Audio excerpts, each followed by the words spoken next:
Dun da da, dun da da. Just two hoes watching shows. We're working on it. I'm Jessi Ruiz. And my name's Arielle Tavares. And we are two hoes watching shows. So basically, we have been friends for how long? Like 4 years? 4 years now. And Arielle and I always are talking about, what are you watching? What shows are you watching? And we have a good time really discussing it. We really hash it out. We have different backgrounds, and I think that makes it really unique at like how we look at things. So if you like watching shows and kind of tearing it apart, feel free to like and subscribe. So the first one, what are we talking about today? So today we are talking about the new docuseries that just came out on HBO Max. That is Who is Luigi Mangione? Mangione. All right. That was close. I'm never going to get that right. You got it. So I'm going to give a little background. And for those of you who really want to watch the show, and you don't want to get spoiled, not that all this stuff is public knowledge, but if you want to watch the show and then get back to us, feel free to. So on a cold day in December 4th, to be precise, 2024, Brian Thompson, a CEO of United Healthcare, was gunned down in New York City while he was coming to an annual investors meeting for the United Healthcare. The suspect shot Brian in the back was described as a white male with a mask on who fled the scene on an e-bike. I think that's what we said. On an e-bike. Footage was released, and the law enforcement was asking for the public's help to help identify this suspect. He was later found in Altoona, Pennsylvania on December 9th, 2024, at a McDonald's. The employee at McDonald's identified this suspect, who was wearing the same clothes, and called police. The suspect was identified as Luigi Mangione, and he was arrested and now awaiting trial. So there's a lot to unpack here. Definitely. We can talk about Luigi first. I mean, he was a 26-year-old. He was very active. He was surfing, did hiking, and very spontaneous. Like, he had a whole Reddit system, and he posts everything. And basically, he had a accident of some sort. Yeah, so he had a surfing accident, which left him with a lot of chronic pain, where he constantly went to specialists to try to, dive deep on, what could be the cause of this pain, how he can obviously not be in pain, and really wasn't getting anywhere. So he was very frustrated that he was going to be in pain the rest of his life. Which I think was very unfortunate for him. Like we said, he's a very big hiker. I think he was also like a yoga instructor. Like, he was very active. And so this would really put a damper in his, I guess, future job, we'll say, right? Like, he didn't want to be behind a desk employee. Also, fun fact about Luigi is that he was a valedictorian at his high school. So obviously super smart, very educated. And he talks about in his like manifesto and these like Reddit things that he's writing that he always played like chess with his college roommate, and he would play chess every day because he was having these memory lapses and he couldn't quite figure it out. And then at one point he just completely stops playing chess with his roommate because he wasn't getting better. Yeah, they talk about that, where I guess at 10 years old, he got Lyme disease. And from there, he had a cognitive decline in that brain fog that he basically talks about in his Reddit post. And he definitely, I had kind of a infatuation for the Unabomber, Ted Kaczynski. He was fascinated with Ted's ideology. Ted Kaczynski was an American mathematician who ended his career in 1969 to become a recluse and live a reclusive lifestyle. And he actually was mailed a whole bunch of bombs against people who he believed was advancing modern technology, which he believed was the destruction of the natural environment. And he almost idolized him. Right. So I think his obsession came in the fact that, this Unabomber was really out to protect the better good of people. And he really felt as if the healthcare system was failing many Americans, and nothing was being done about it. Now, when this all came out, come to find out, Luigi has actually never been a United Healthcare member. That's insane to me. Right. So when we talk about him having the spine injury from the surfing accident, it wasn't that United Healthcare specifically denied his claims, but he, obviously, we said he's very smart and he did a lot of research, and United Healthcare is the top company to deny claims for insurance. Yeah. I mean, you and I see it. We both work in healthcare. And a lot of times the United Healthcare will have, or VNAs don't even want to use United Healthcare. Right. Or, rehabs will basically say, they'll have, if you're not making any progress and you're kind of at your baseline, they're not going to approve any more time. Right. So Jessi and I work with the geriatric population, and a lot of times when we see our residents go out to a rehab facility, so say, even something elective, like maybe they had a knee done, a healthcare company will say, okay, if you have a knee done, then you should only be doing 7 days of rehab, and that's it. Now, as we know, with our seniors, sometimes people need more than 7 days, right? It really knocks them down. It's hard for them to they're not bouncing back like younger 20-year-olds. So, but they don't care about that. They don't care about the other factors because they look at one specific procedure and basically give it a time frame. Okay. So when Luigi commits this crime, he engraves the bullet casings with 3 words: deny, depose, and delay. As in, these insurance companies, what are their 3 big things? They delay, giving approval for procedures or claims. They deny them, and they depose them. Okay. Yeah, it's crazy. And he also, he's smart enough to make a gun with using a 3D printer. Yeah. So, he was very crafty too. And he just had a bone to pick with this healthcare system. There was a lot of planning in this. Okay. Right. So he's 26. He really put a lot of effort into this because obviously to try to know where a CEO is going to be location-wise at a specific time that you can obviously have access to them, he did a lot of research. So he knew Brian was going to be at this annual meeting in New York City on December 4th.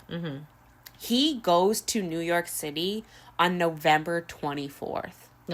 November 24th. November 24th. So he's there 2 weeks prior. Yeah, he's probably scoping out the place. That's exactly what he was doing. They have him going to the hotel that Brian was at, obviously getting the lay of the land, probably trying to figure out escape routes.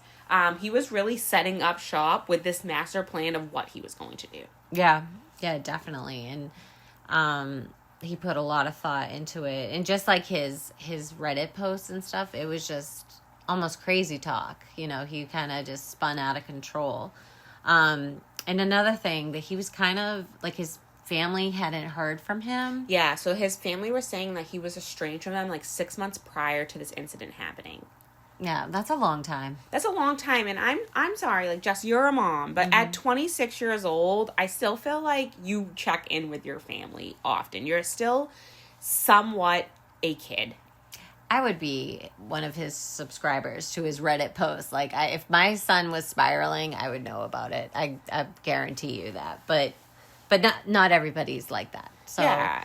maybe they thought, he's 26 years old, he's a man, he goes off on these hikes and, he backpacks all over the place. Like, I can understand that they're probably like, he'll show up. Right, there he goes eventually. off again. Yeah. Let's talk about Brian Thompson. All right, so Brian Thompson obviously is the CEO of United Healthcare. His family did come out saying that prior to this incident, he did receive death threats. Wow, I didn't know that. Yeah, so people were already kind of threatening him. He obviously, being the face of a company, you take the most backlash. Right. And I think we saw that a lot. I mean, we see that nowadays, especially with so much controversial stuff with our president. When the idea, obviously, of the United States government is to have 3 equal tiers, right, of government. But when things go wrong, like, I feel like people need a person to blame. Right. And, like, he's the person. So that's kind of for Luigi, like, it was Brian. Yeah.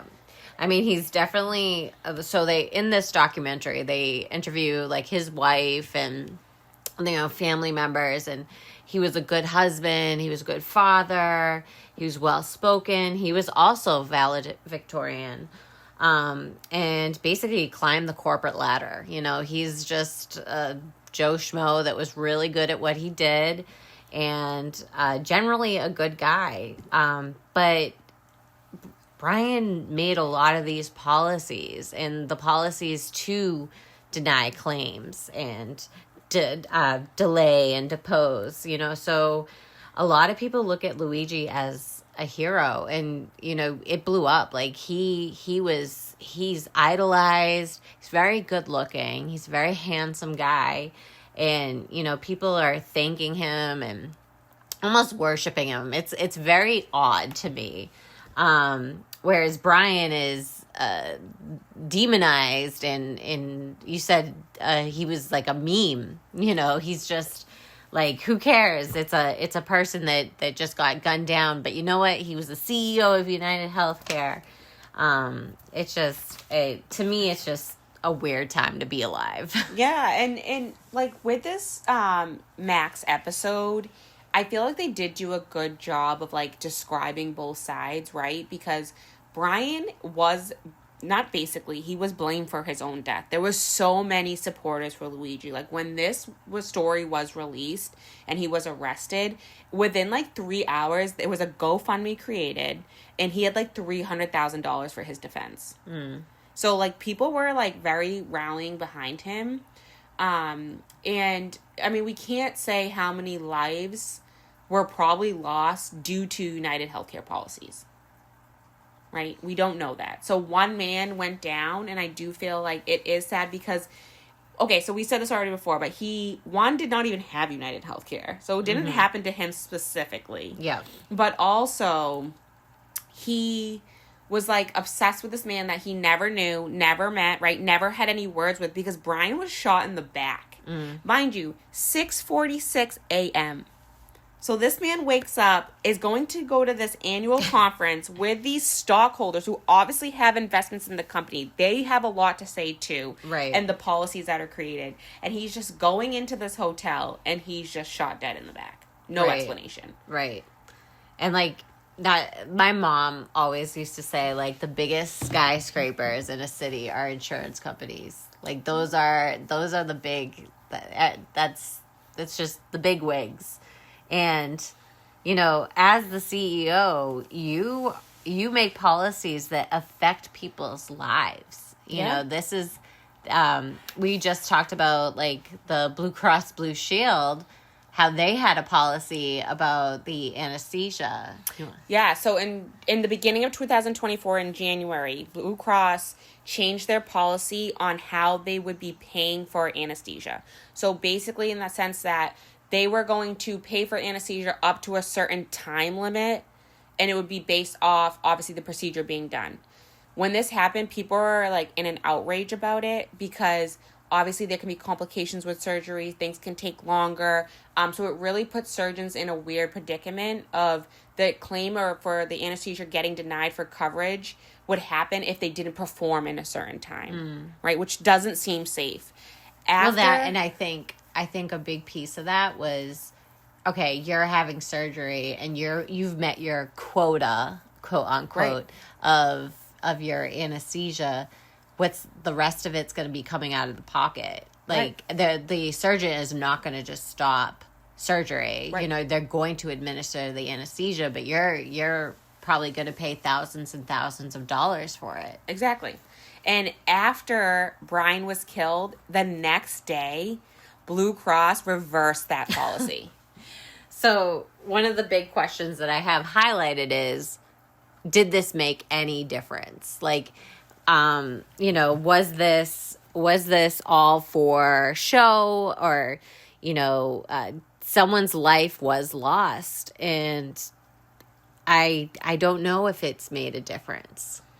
And for Luigi, can we just go back to him real quick? Sure. This man cracks me up because, okay, so he's 26 years old and decides he is going to fight for the greater good. Yeah. At 26 years old, he did not care, I feel like, if he was going to jail for the rest of his life. He was in McDonald's having breakfast. He's found 5 days later in the same clothes in a McDonald's in the morning. Didn't even change his hair color. Yeah, just casually eating hash browns, where a McDonald's employee can be like, hey, that looks like the guy on the news that everyone's in this, like, nationwide manhunt for. And he's just, like, casually there.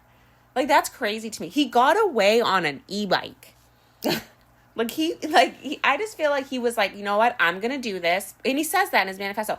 I'm going to do this because no one else will. And I don't feel like he cared.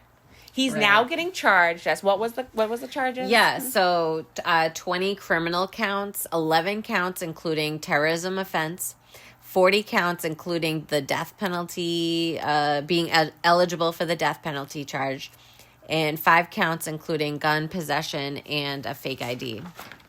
Yeah, so he stayed at a hostel and he had the fake ID. When he's found states away in Pennsylvania at this McDonald's, he's in the same clothes.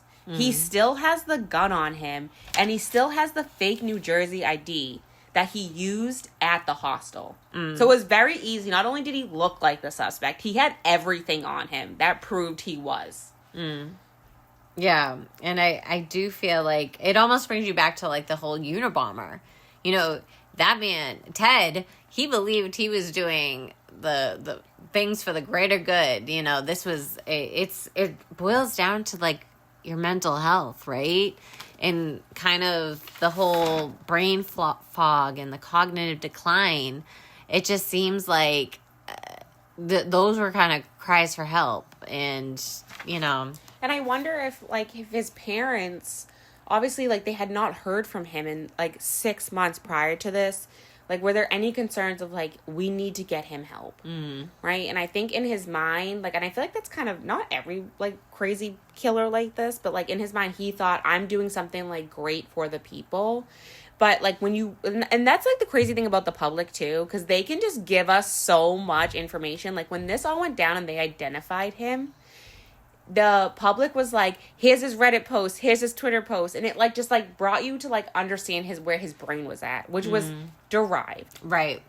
And I was actually just watching a clip of his lawyer. So she was really upset about the HBO docuseries, the one that we're talking about, because they're like, his Reddit post and his manifesto and things that weren't even released to the defense attorney. Like, they don't even know about these things, and they're finding out about it in a documentary. So I think a lot of these things were public because people have that access to it. They probably like, let's find out. As soon as they found out his name, they knew his Facebook, they knew his Reddit post, they knew his friggin' Twitter, whatever, X, I don't know. Yeah. And it's like, he just became so much of, like, people were, like, calling him Robin Hood. Like, people were really supporting him. And it's funny, too, because when he gets arrested, and then they, like, show it, like, from, like, when he gets arrested, they, like, obviously you see him, like, walking into, like, the core of him and, like, in handcuffs and stuff. And then when they, like, have him, like, at his, like, actual, what his, like, sentencing is going to be, like, what he's getting charged for, he, like, has this haircut. And he just looks, like, very handsome. I think it was, like, to appeal to the public. He's cool as a cucumber. He really is. You know, for somebody that's has 20 counts against him, and, you know, he's possibly looking at the death sentence. Like, hello? That's the thing, he's only 26. Like, and maybe this is selfish of me, but I just can't imagine throwing in my, like, one life I have to live away for, like, the greater good. But he felt like he was going to fight for this cause. Right. For everybody that has been done wrong by the healthcare system in the United States. Right. So it's like, you know, maybe he does think that he made a difference in his mind. And maybe he has made a difference. I mean, the fact that Blue Cross Blue Shield kind of was like, never mind. Yep. We're going to not do that because we're worried that our CEOs are going to get that's probably exactly what they thought. Like, smoked in public. He can't get murked in public. Murked. Oh my God. But it is crazy though. Like, I read that like United Healthcare within like 10 days after this obviously tragedy happened, that they had lost like $1.10 billion. And just like stocks and like I feel like people, you know, pulling away from the company because there was just so much controversy to it. So I feel like his plan, I mean, we don't know what's to come from this, but I feel like, you know, he has made like already a difference from it happening. Yeah. I mean, I can never say that I'd be happy or satisfied that someone got murdered in cold blood, but I mean, and it's really unfortunate that had to happen for people to actually be like, yeah, maybe this isn't really human to like have these policies and really reconsider what's good for the humankind. Right. Right. I just feel like it's really unfortunate that it had to go there. Well, he's getting charged with like terrorist acts. Yeah. So he's not even getting charged like, obviously just like locally as in like statewide as in New York for this happening, or obviously in Pennsylvania because at that point he still has the gun on him and obviously has his fake ID, but he's getting charged with federal charges, using a firearm to commit murder, interstate stalking resulting in death, stalking through the use of interstate facilities resulting in death, and discharging a firearm that was equipped with a silencer in furtherance of a crime of violence. Wow. So he was ready for all the charges. And like, just cool as ever. Cool as a cucumber. It's just, I don't know. It's insane. So, what do you think, Arielle? Did you really enjoy it? I did really like the documentary because I think, like, obviously, I'm not going to lie. When it first happened, I was like, that's right. Like, take down the man. Mm-hmm. But I do feel like when you watch the Max documentary, it kind of does, like, pull you back a little bit. Like, okay, this was a person. Mm-hmm. And you know, there are other people in play. And like we said, like his wife is like, he was a great man. And there's probably so many people that can commend him. So, and like, honestly, I feel like he didn't even get a chance to like come back and like, at least like be able to say something. Like if you're going to kill me and I don't even know it, like I'm just walking in the morning. I probably got my Starbucks and I'm just like walking into someone. I'm just going to shot in the back. Like I would hope that I would at least be able to like know why I'm dying. Right. Because he didn't die immediately. He was rushed to the hospital and then died. So it's like, he's probably getting shot, like, what just happened? Whereas, like, I wish, honestly, like, Luigi was like, you know what I mean? Take this. Like, this is what you deserve. Yeah, like, it's just like, this is what I'm doing this for the people. It was almost like a coward way. It was almost a coward way. Yeah. Yeah. And I do feel bad, too, like, somewhat for, like, Brian's family because, like, United Healthcare ended up posting a post on Facebook that has now been, like, deleted. But there was, like, over 100,000 people that, like, did, like, the haha laughing, like, response to it. Wow. So I was like, that's actually sad for his family. And, like, obviously maybe people that he did, like, really help. Or, you know, like, obviously he was a smart guy as well. Like, we don't know him personally. Mm-hmm. Luigi didn't know him personally. Right. But like you said, he's the face of the policies. Yeah. There was a lot of people behind them, but he unfortunately was the CEO and he had to get taken out in Luigi's eyes, which he did. So this case is ongoing. We do have the charges, but there has been no obviously trial yet. But I'm excited to see like how this plays out. And honestly, like, can he get a fair jury? That's gonna be hard. Like this was all over the news because they didn't know where he was and they found him across state lines and everything else. So it's like, can he really have like an unbiased jury? Right, because you're either gonna get people that are like, it could go both ways. Right. Because you could either get people that are like he didn't do anything to you personally, you didn't even have this insurance company, and then it can go from the complete opposite. Like, obviously, he has a lot of support from the public, so he could be people like, yeah, that's right, he deserves. So we just like don't know. Right. I mean, you never know with a jury, but I feel like this is so like honestly almost 50-50 to me on how this could go. Yeah. But they do have a lot of evidence that obviously he did it. Oh yeah. And very premeditated. He's pleading not guilty. He is pleading not guilty, and he's not even pleading not guilty for like reason of insanity. He just is pleading not guilty. That's insane. Because there's everything. I mean, boy, he's gotta go with insanity. I mean, he's just pull up his Reddit. I know, that's definitely true. And like I said, they like for what he's getting charged for, they have so much evidence against him. They have video evidence. Yeah. They have laid out his entire timeline for when he arrived in New York City on November 24th until this. They know that prior to him killing Brian at 6:46 a.m., he was in a Starbucks buying coffee and granola bars. Like, they know his whereabouts. They know exactly what he did. They know everything. So they have so much against him. I don't know how he couldn't get charged with guilty, but you never know. We never know. Well, I think it's going to be fun to definitely pick apart. So we would love to hear what everyone thinks. If you guys support him, feel like he deserves support, or if you're on the opposite end and, you know, want to be a supporter for Brian, we would love to know. Absolutely. And if you have a show that you think these two hoes would like, let us know. It's a work in progress, guys. That's right. Yeah. All right. Well, till next time, stay safe. Be well. I didn't know what to say. Stay safe. I didn't